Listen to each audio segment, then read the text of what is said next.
দখল করে আছেন, সংসদে দাঁড়িয়ে বললেন ট্রানজিট দিলে ক্ষতি কি তিনি জানেন না। আমরা পরিষ্কার করে বলি, তারা এখন আর দেশের ক্ষতি কি এটা আসলেই জানে না।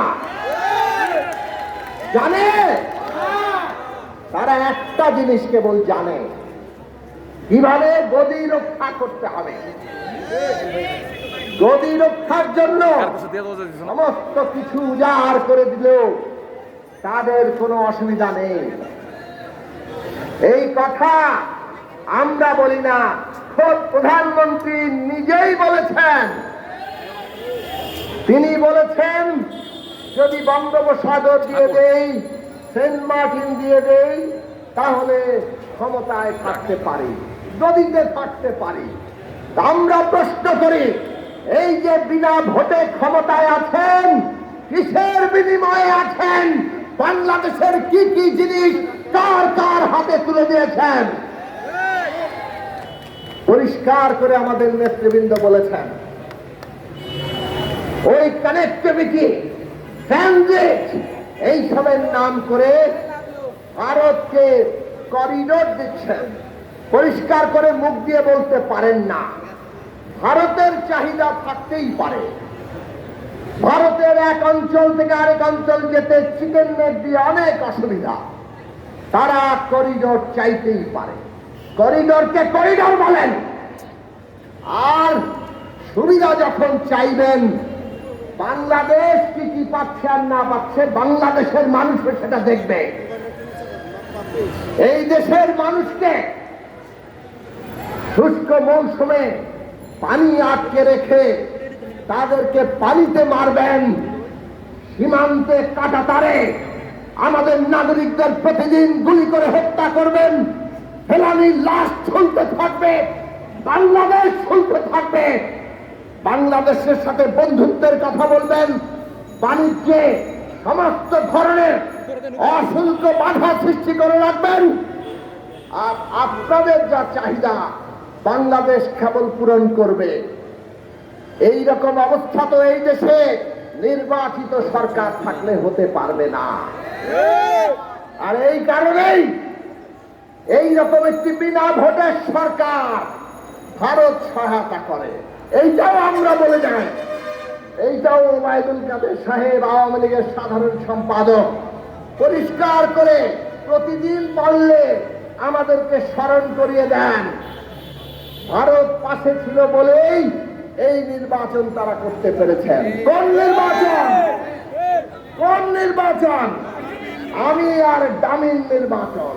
নিজেদের লোককে দাঁড় করিয়ে যে নির্বাচনকে তথাকথিত প্রতিদ্বন্দ্বিতাপূর্ণ দেখাতে হয়, এই রকম একটি ভোট ছাড়া বিরান ভূমি মানুষটাকে প্রত্যাখ্যান করেছে, সেইটা বিদেশি প্রভুদের সাথে ক্ষমতায় থেকে তারপর সংসদে দাঁড়িয়ে চিৎকার করে বলেন ট্রানজিট দিলে ক্ষতি কি তিনি জানেন না।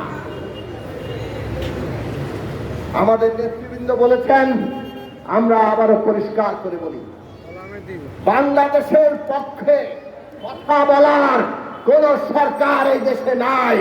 এই দেশে আছে অন্য দেশের দাবেদার সরকার।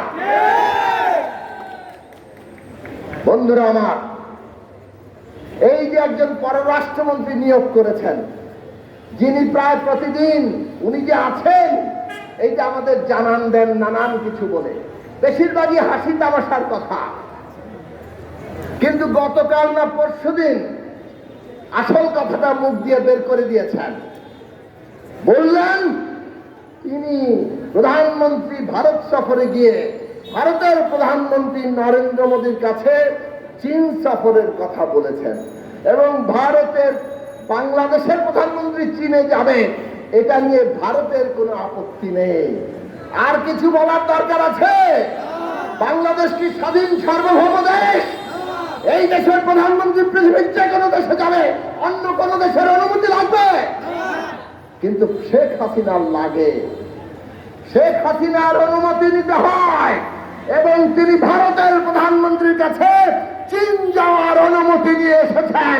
এই হচ্ছে 53 বছরে মুক্তিযুদ্ধের বাংলাদেশের অবস্থা। এই জন্য আমরা বলি, একটা দেশে যদি ভোট না থাকে, নির্বাচন না থাকে, সেই দেশের গণতান্ত্রিক রাজনৈতিক ব্যবস্থা যদি জনগণকে ঐক্যবদ্ধ রাখতে না পারে, তাহলে সেই দেশের সার্বভৌমত্ব থাকে না। বিদেশি প্রভুর দয়ায় যারা ক্ষমতায় আছে, তারা এইভাবে অনুমতি নিয়ে সব কাজ করবে। উনি নাকি উন্নয়নে ভাসিয়ে দিচ্ছেন। এখন ব্যাংকের রিজার্ভ কত? বাংলাদেশ ব্যাংকের রিজার্ভ এমন তলানিতে যে ঠেকছে, আমদানি করতে পারবে না। $100 বিলিয়ন বাংলাদেশের জনগণের ঘাড়ে বৈদেশিক ঋণ চাপিয়েছে। আর উনি চীন যাচ্ছেন আরো $20 বিলিয়ন ঋণ আনার প্রস্তাব নিয়ে। ক্ষমতায় আবার বসে উনি প্রথম দফাতে এই $20 বিলিয়ন চাইতে যাচ্ছেন। ইতিমধ্যে যা ঋণ, তার 5 ভাগের 1 ভাগ ঋণ এক সফরে তিনি চান। অর্থনীতি কোন জায়গায় নিয়ে এসছেন বুঝেছেন? আমাদের দেশের নাগরিক প্রজন্ম থেকে প্রজন্মান্তরে তাদের ঘরে এই বৈদেশিক ঋণ চাপিয়ে দিতে চান। আর এই ঋণ এনে কি করেন? সব কোমর ফাঁস। জেনারেল আজিজ, বেনজির, মতিউর, এই সমস্ত রাষ্ট্রের কর্তা ব্যক্তিরা যারা এই শেখ হাসিনার সরকারকে বিনা ভোটে ক্ষমতায় রেখেছে, তাদেরকে অবাধে লুটপাট করার সুযোগ তারা দিয়েছেন। ঋণ করবে, ঋণ শোধ করতে হবে আমার, আপনাকে, আমাদের সন্তানদেরকে। আর লুট করবে আজিজরা, বেনজিররা, মতিউররা। পুলিশ বাহিনীর কর্তা ব্যক্তিদের এক একজনের দুর্নীতি ফাঁস হয়, এনবিআর এর ফাঁস হয়, এমনকি সেনাবাহিনী, দেশের স্বাধীনতা সার্বভৌমত্ব রক্ষার গুরুত্বপূর্ণ প্রতিষ্ঠান, আজকে তার সেনা প্রধান পুরো সেনাবাহিনীকে কলঙ্কিত করে ফেলে। এই অবস্থা তৈরি করেছে কে? শেখ হাসিনা নাকি কাউকে ছাড় দেন না। 18 সালের পরে এই জেনারেল আজিজ বলেছিল এইরকম নির্বাচন নাকি তিনি দেখেন নাই।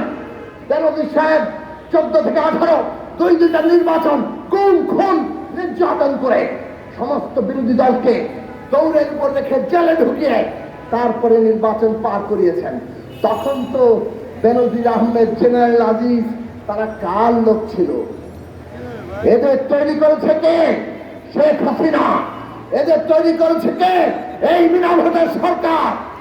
কাজেই বাংলাদেশের সমস্ত রাষ্ট্র ক্ষমতায় প্রতিষ্ঠানগুলোর কর্তা ব্যক্তিরা আজকে এই সরকারকে বিনা ভোটে ক্ষমতায় রেখে বাংলাদেশের মানুষের, আমার আপনার রক্ত শুষে দিচ্ছে। বাজারে গিয়ে গরিব মেহনতি মানুষ আজকে কোনো কিছু কিনতে পারে না, চাল, ডাল, আলু, তেল, লবণ।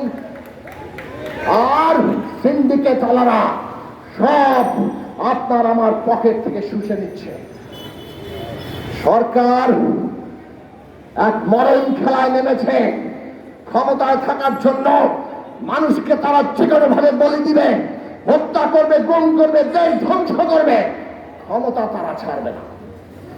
ওই যে ছাত্ররা আজকে নেমেছে কোটা সংস্কারের জন্য, আন্দোলন করেছিল 18 সালে, প্রধানমন্ত্রী কোটা বাতিল করেছিলেন।